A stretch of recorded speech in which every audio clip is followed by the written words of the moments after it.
But most importantly, this is all to equate people with high IQs with being wealthy.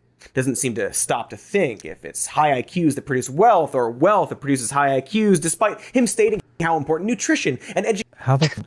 Is he really making an argument that it's wealth that produces high IQs? Right, like it's. Well, I first, did not anticipate I know. this. He does. He does think that. Really? Well, this was so funny. That's fucking I guess that's what he just crazy. said. And he takes this clip of, Jordan Peterson talking about like how, yes, obviously there were people that were like at the bottom who had been ranked at the bottom of the IQ thing. And that because of, modern health, because of people eating, because we got lead out of the fucking paint and the gasoline and all this other shit, that a lot of people's IQs have raised up because of that. Yeah, you can listen, they say leaded gasoline can take 5 points off your IQ.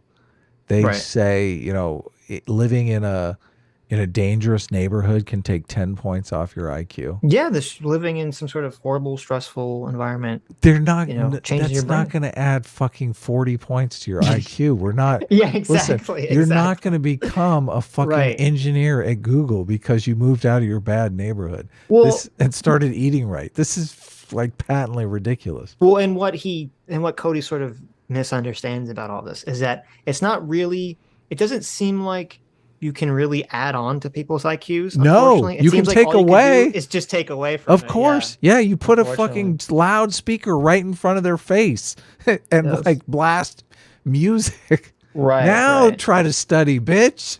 Right.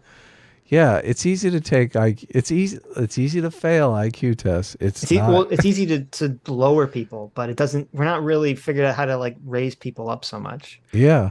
Yes. Education are in early development. And so he implies that wealth inequality therefore follows some kind of natural pattern. But while it's actually true that people with a higher IQ are more likely to have a higher salary, studies have shown that they're just as likely as anyone to make bad decisions with the money they are making. It's so funny this literally doesn't contradict anything that Jordan Peterson just said. And it's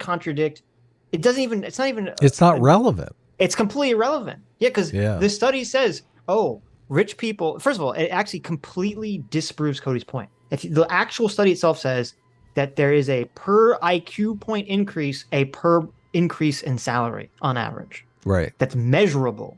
Right. It was like, I forget what the exact number was like. For every IQ point increase, it's like $1,000 extra on your salary or so whatever the number is. Okay. So it literally disproves what Cody's saying. And then the only thing that he's clinging on to is it's like, well, even though these people are making lots of money, that doesn't necessarily mean that they're going to invest it well. They're not going to piss it away on some bullshit. Well, yeah, because some charlatan can come along and give you the investment of a lifetime, kid, and next thing you know, you're broke. Right, or just it's so stupid. Yeah. A lot of people know how to make money, but they don't know how to invest money, which is part of the problem. Yeah, but it's a completely different problem. Way IQ works is that it's a measure of certain mental facilities that often mesh well with a very specific school system, but don't necessarily. The very specific school system, no, it kind of meshes well with like a very specific society that we currently live in right now. But whatever. All the leftist narratives inside Cody's head are just competing for dominance right now. It's like it's a leftist dominance hierarchy going on.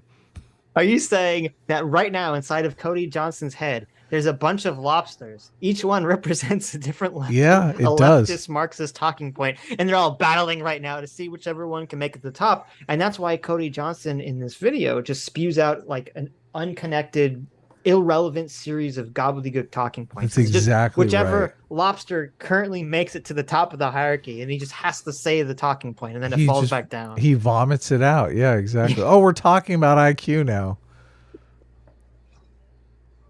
Equate to making good decisions or actually being intelligent. One example being how and where to invest money.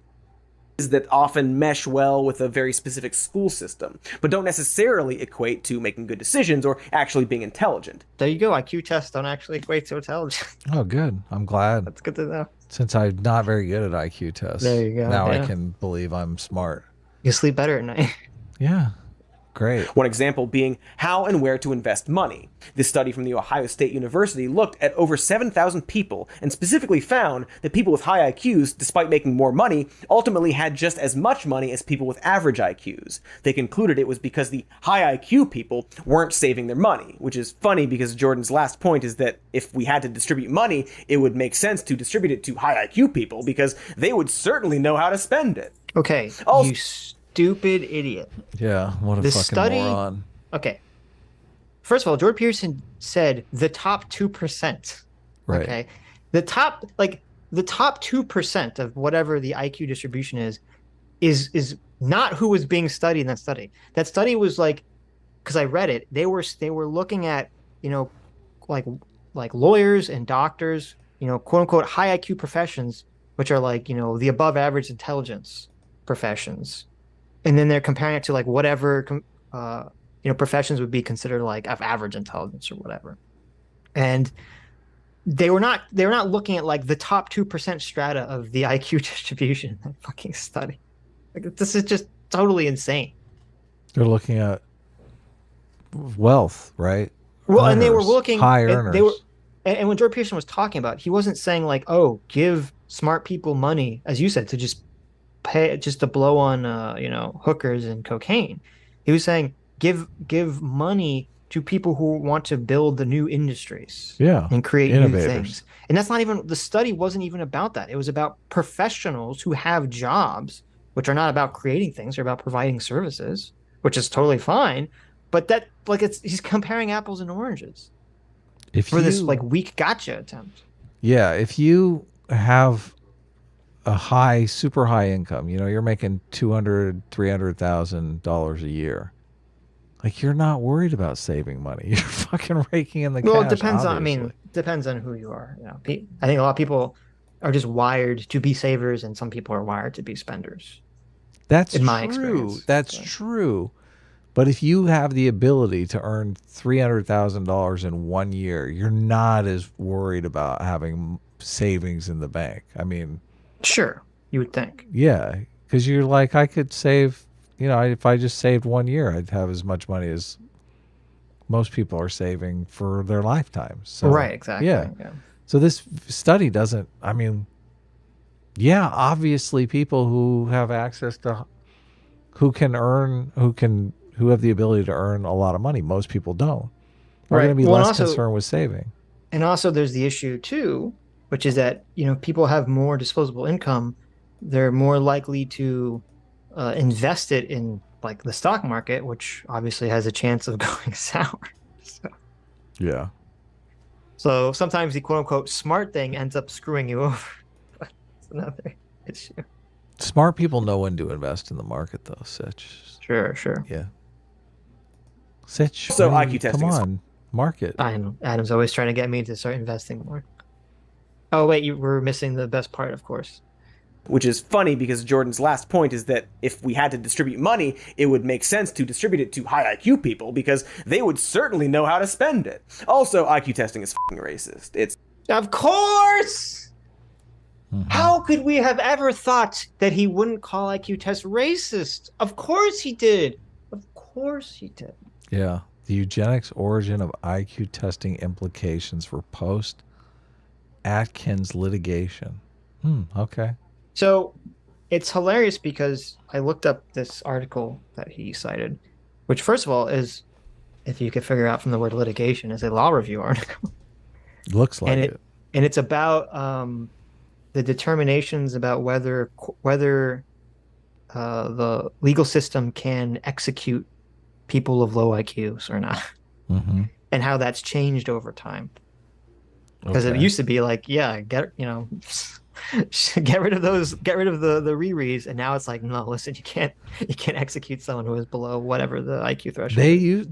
They were very practical about it before. They're like, why would you want this in the gene pool? Like, fucking, like, take care of business here. Okay, but this is very, very disgustingly dishonest and more lies from Cody Johnston, because he says IQ tests are racist, and he brings up this article. Okay. So this implies to the viewer that he's saying that this article is saying that IQ tests are racist. That's not what this article is saying. Really? This article is saying that IQ tests like in the 1920s maybe were racist. It doesn't say anything about modern IQ tests at all. Well, SAT is a IQ test. Are SATs racist? I mean, I I think guess some so. people would say they are, but I guess so.